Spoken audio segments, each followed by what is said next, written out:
Управата за безбедност и контраразузнавање ги следи активностите на странски милитантни групи присутни во земјава. Во одговор на нашите прашања од Министерството за внатрешни работи не можеа да откријат детали за милитантот Андреј Родионов, но потврдуваа дека ги истражуваат таквите активности.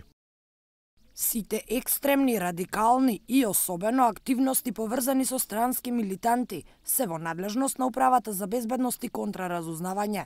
УБК спроведува активности на територијата на Република Македонија и за нив редовно испраќа информации до надлежните институции.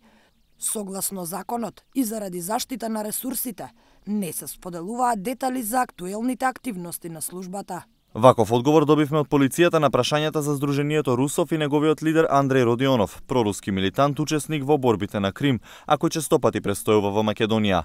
Последен пат бил кон крајот на месец септември, кога и се фотографирал со дотемите на словенски божества поставени на водно.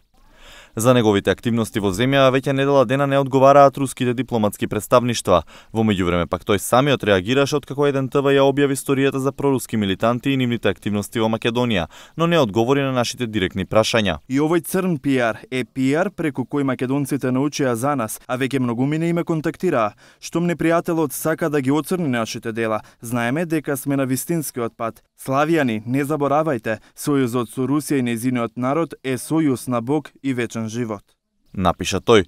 На нашите повици и пораки не одговори ниту едно од лицата со кои тој се среќавал во Македонија и заговарал словенско национално единство под руско крило. Со нашата екипа единствено прифатија да контактираат две лица од Скопје кои со него се поврзале преку нивните религиозни убедувања. Андреј беше одличен предлог за пријател од Facebook кој јавно го промовираше своето движење за обединување на словенските народи под руско крило, а истовремено тоа го правеше во една паганска смисла.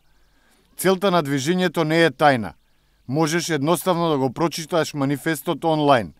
Но со време сватив дека голем дел од паганските здруженија низ Источна Европа, особено во Русија, се сплотени со некакви политички цели, што воопшто не ми делуваше привлечно. Дека активностите се општествено-политички, а не религиозни, потврдува и самиот Родионов, кој освен во Македонија честопати престојува и во соседна Србија.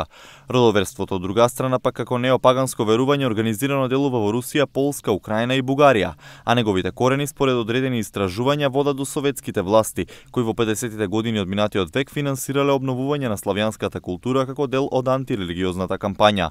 Ниту во денешно време ова верување не е имуно на злоупотреби. Негови следбеници се регистрирани како цел батальон помеѓу вооружените сили на така наречена Новорусија.